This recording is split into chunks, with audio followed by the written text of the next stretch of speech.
Meta వారు ఇది నిజమని చెప్పి ఒప్పుకున్నాడు. విషయంలోకి వెళ్తే ఇప్పుడు వాట్సాప్ చాలా మంది ప్రాబ్లమ్ ఫేస్ చేస్తున్నారు. ఈవెన్ ఇంకో ప్రాబ్లమ్ ఫేస్ చేస్తున్నా ఏంటంటే మనం వాట్సాప్ లో మన ఫ్రెండ్ కి మెసేజ్ చేసినప్పుడు కొంచెం లాగ్ అవుతుంది మెసేజ్ అంతాకి. అవతల పర్సన్ రిసీవ్ అవుతానికి కొంచెం టైం పడుతుంది. ఇదంతా నెట్వర్క్ ఇష్యూ అని చాలా మంది అయితే అనుకున్నారు. కానీ యాక్చువల్ ఇది కాదు. ఓవరాల్ గ్లోబ్ పరంగా వాట్సాప్ సర్వర్ లో డౌన్ అవుతుంది అని చెప్పి అఫీషియల్ గా మెటా వాళ్ళు అయితే ట్వీట్ చేశారు. దాని మీద వర్క్ చేస్తున్నారు. ఇక్కడ నుంచి వాట్సాప్ మిల్లీ సెకండ్స్ లో మెసేజ్ రీచ్ అయ్యేటట్టు వర్క్ చేస్తారంట. సో చూద్దాం. ఈ అప్డేట్ వచ్చాక వాట్సాప్ యూజర్స్ అందరికి చాలా బాగా ఉపయోగపడుతుంది. మెసేజ్ పెట్టినంత సేపు పట్టదు డిలీట్ చేస్తాకి. మీరేమనుకుంటున్నారు వాట్సాప్ గురించి, అప్డేట్ గురించి? అండ్ ఇంకో విషయం, వాట్సాప్ లో ఏ అప్డేట్ అయితే బాగుంటుంది అనుకుంటున్నారు? Let me know in comment. మీలో మీ ఫ్రెండ్స్ నెట్ఫ్లిక్స్ అకౌంట్ ని ఎంతమంది వాడుతున్నారు? నా నెట్ఫ్లిక్స్ అకౌంట్ ని నా ఫ్రెండ్స్ అండ్ ఫ్యామిలీ చాలా మంది అయితే వాడుతున్నారు. ఇప్పుడు ఎవరైతే నెట్ఫ్లిక్స్ అకౌంట్స్ షేరింగ్ చేసుకుని వాడుతున్నారో వాళ్ళందరికీ ఒక బ్యాడ్ న్యూస్. ఇక్కడ నుంచి మీరు నెట్ఫ్లిక్స్ అకౌంట్ నలుగురు కలిపి తీసుకుందాం, ఐదుగురు కలిపి తీసుకుందాం అనే బ్యాచ్ ఉంటుంది కదా నాకు వెళ్ళే, అలాంటి వాళ్ళందరూ మానుకోండి. నెట్ఫ్లిక్స్ వాళ్ళు పాస్ట్ లో ఒక స్టేట్మెంట్ రిలీజ్ చేశారు. సో వరల్డ్ వైజ్ మొత్తంలో ఒక్కొక్క కంట్రీకి ఇంప్లిమెంట్ చేసుకుంటూ వచ్చారు. మన కంట్రీకి కూడా ఈ రోజు నుంచి అయితే ఇంప్లిమెంట్ చేస్తారు. విషయంలోకి వెళ్తే నెట్ఫ్లిక్స్ షేరింగ్ అనేది, పాస్వర్డ్ షేరింగ్ అనేది ఇక్కడ నుంచి ఆఫ్ చేశారు.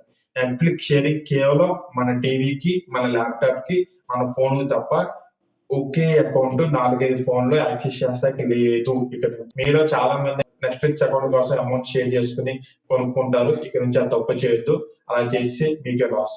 అండ్ ఈ విషయం చేయలేదని ప్రతి ఒక్కరికి లైక్ ఇవ్వండి. Welcome back to chaitanyatechtricks. So video next topic లోకి వెళ్ళే ముందు ఒక చిన్న రిక్వెస్ట్. మన ఛానల్ 6K కి చాలా దగ్గరలో ఉంది. కొంచెం సబ్స్క్రైబ్ చేయండి. వీడియోకి లైక్ ఇవ్వండి. చాలా సపోర్టివ్ గా ఉంటది. మీరు సబ్స్క్రైబ్ చేస్తారు ఆశిస్తూ ఉన్నాను. లైక్ కూడా చాలా ముఖ్యం. మీరు ఈ రోజు చాలా మంది మొబైల్ కి ఎమర్జెన్సీ సర్వీస్ అని చెప్పి ఒక అలర్ట్ మెసేజ్ వచ్చింది. ఆ మెసేజ్ చూసి చాలా మంది భయపడతారు. విషయంలోకి వెళ్తే సెంట్రల్ గవర్నమెంట్ ఎమర్జెన్సీ సర్వీస్ అయితే ఆ మెసేజ్ ని అలర్ట్ ని అయితే పంపించింది. మనం ఎక్కడైనా ఇబ్బందులు ఉన్నప్పుడు, లేదంటే మనకు తెలిసిన మన పేరెంట్స్ కానీ, మన చెల్లెళ్ళు, వైఫ్లు ఎవరైనా కానీ ఎక్కడైనా అనుకోని పరిస్థితులు ఇరుక్కుపోయినా, ఏమైనా ఇబ్బంది పడుతున్నా, just power button 3 times tap చేస్తే దగ్గరలో ఉన్న పోలీస్ స్టేషన్ కి ఒక అలర్ట్ అలర్ట్ బట్టి మనం ఎక్కడ ఉన్నామో దాన్ని ట్రాక్ చేసి లొకేషన్ బట్టి మన దగ్గరికి వస్తారు. ఎమర్జెన్సీ సర్వీస్ ని సెంట్రల్ గవర్నమెంట్ టెస్ట్ చేస్తుంది. సో ఫ్యూచర్ లో మన మొబైల్ కు నోటిఫికేషన్ వస్తుంది. సో నోటిఫికేషన్ వస్తే మీరు భయపడదు. ChatGPT అని చెప్పి మొన్నటిదాకా హల్చల్ చేసింది. దాని తర్వాత గూగుల్ ChatGPT, గూగుల్ బాట్ అని చెప్పి హల్చల్ చేసింది. ఇప్పుడు ఐఫోన్ వాడు కూడా ఐఫోన్ ChatGPT అయితే లాంచ్ అయిపోతున్నారు. విషయంలోకి వెళ్తే ఐఫోన్ యూజర్స్ అందరికి ఒక మంచి ఎక్స్పీరియన్స్ అండ్ ChatGPTకి, గూగుల్ బాట్ కి అంతకన్నా స్పీడ్ ఉన్నది, అంతకన్నా అప్గ్రేషన్ వర్షన్ లో తీసుకురాబోతున్నారు యాపిల్ ChatGPT అని చెప్పి. ఇది కేవలం టెస్టింగ్ లో ఉంది ప్రెసెంట్. ఇది కేవలం ఐఫోన్ యూజర్స్ వరకే పనిచేస్తుంది. సో ఈ యాపిల్ ChatGPT వస్తే ఐఫోన్ యూజర్స్ కి గూగుల్ బాట్ కన్నా, ChatGPT కన్నా హల్చల్ అయితే అది చాలా స్పీడ్ గా కూడా ఉంటుంది.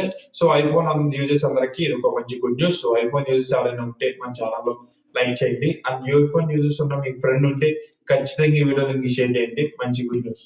ఐ హోప్ ఈ టెక్నిక్ నచ్చింది అనుకున్నా. సో చాలా న్యూస్లు అయితే ఏం రాలేదు ఈ రోజు. ట్రైన్ నుంచి న్యూస్ అయితే ఇది.